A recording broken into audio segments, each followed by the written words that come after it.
desde un punto de vista utilitario, en segundo término desde un punto de vista ético y en tercer término desde un punto de vista de la estabilidad de las soluciones que se generan.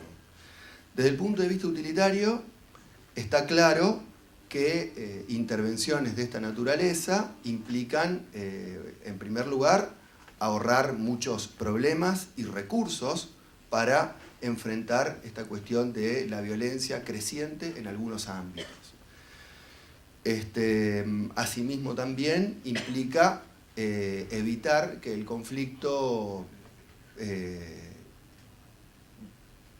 vaya para otros lugares, como por ejemplo para el Poder Judicial, en donde no se suele dar una respuesta con la especificidad que requerirían algunos de estos conflictos. El Poder Judicial aplica la ley por definición es abstracta, hipotética y general, y consecuentemente no siempre tiene capacidad de dar una respuesta específica para cada problema. A veces la generalidad de una reacción no es la mejor respuesta que puede darse a un conflicto. Desde el punto de vista ético, también me parece interesante, en primer lugar, porque implica evitar la violencia, implica una apuesta muy fuerte para evitar y disminuir los niveles de violencia que caracterizan a nuestra sociedad contemporánea. Pero también porque se trata de mecanismos que involucran a las partes en el armado de la solución, en el armado de la respuesta. Y esto también me parece muy importante porque es habitual en nuestras sociedades que la gente, ante un conflicto de esta envergadura, intente desentenderse del problema y exigirle respuestas a otros. Y así la gente se la pasa tirándose la pelota de un lado a otro y nadie se pone los pantalones para pensar en el problema y tratar de ellos mismos participar en el armado de una respuesta razonable.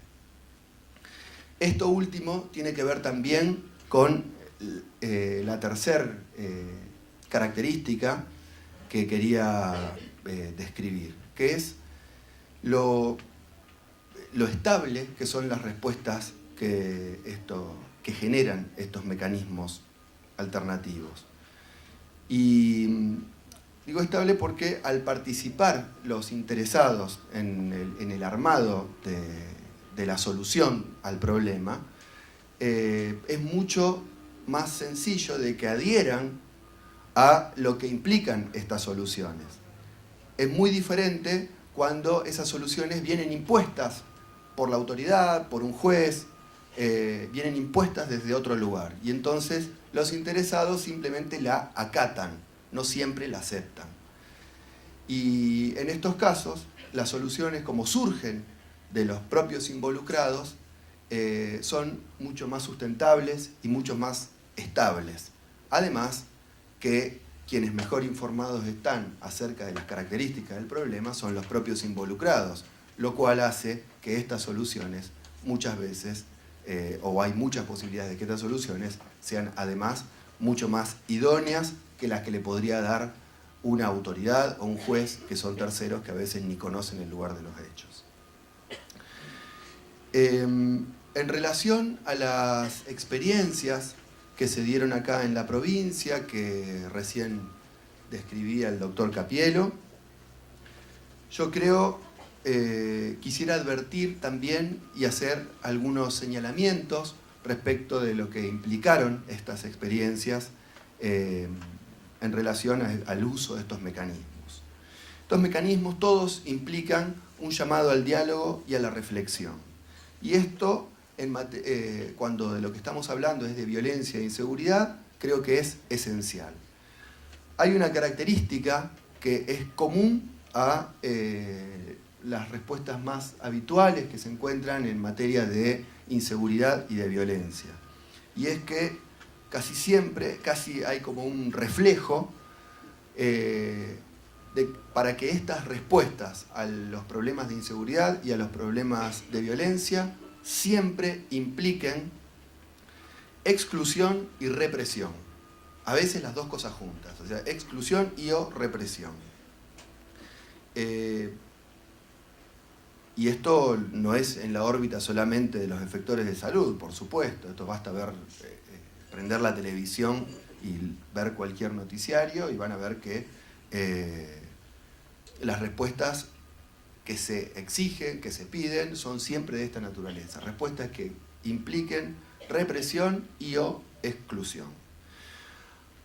Ahora bien, el derrotero que siguió todo este proceso que les describía el doctor Cappiello pasó de reclamos iniciales con estas características, donde se hablaba, por ejemplo, se decía la violencia es externa, viene de afuera, nos molestan, esta era la índole de las conclusiones que surgían, para el momento en que se empieza a reflexionar sobre las propias prácticas, sobre las características de las situaciones, sobre las características de los involucrados, se saltó enseguida a conclusiones tales como que la inseguridad y la violencia es un problema de todos, que lo tenemos que resolver entre todos.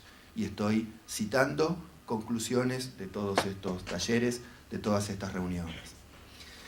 Y esto me parece crucial, porque justamente en materia de violencia e inseguridad, hoy día, como les decía, se trata de dar esta respuesta indiferenciada, una respuesta de carácter general y una respuesta que no contempla la especificidad y la complejidad de cada situación. El uso de estos mecanismos exige justamente todo lo contrario, exige una atención especial al otro, una reflexión sobre las propias prácticas y sobre el propio posicionamiento en el conflicto. Con lo cual, abre la posibilidad a que advirtamos la complejidad de las situaciones que se presentan. Y a situaciones complejas hay que dar respuestas complejas, respuestas que tengan la virtualidad de poder acomodarse a las reales necesidades del problema y no que sean una respuesta sencilla, pero represiva y excluyente, como las que se suelen promover en la órbita de la inseguridad. Por último, también me interesa destacar que estos mecanismos se aplicaron en la órbita de los efectores de salud que están prestando un servicio a la ciudadanía. Y como todo servicio, debe tratarse de que sea lo más inclusivo, lo más extendido y lo más eficaz y de más alta calidad posible. No hay que, yo entiendo que muchas veces desde el Estado se pierde de vista esta situación. Y por eso mismo también, como decía el doctor Cappiello recién, ¿no es cierto? Muchas veces, a veces estas cuestiones se pierden de vista y un primer reflejo es, por ejemplo, cerramos la guardia, no atendemos más o cosas por el estilo, cuando el desafío es dar una respuesta de otra naturaleza y una respuesta que implique seguir funcionando como Estado, seguir funcionando como agentes del Estado, seguir dándole respuesta a la ciudadanía. Creo yo que estos mecanismos que estamos promoviendo, de los cuales ahora Nilda Santoro les va a dar un detalle más profundo,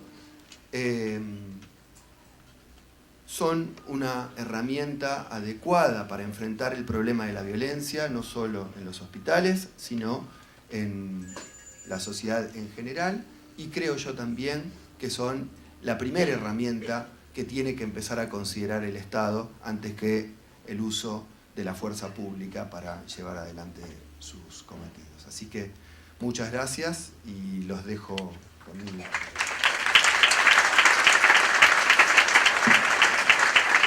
Yo pido entonces a mis compañeras que suban este trabajo.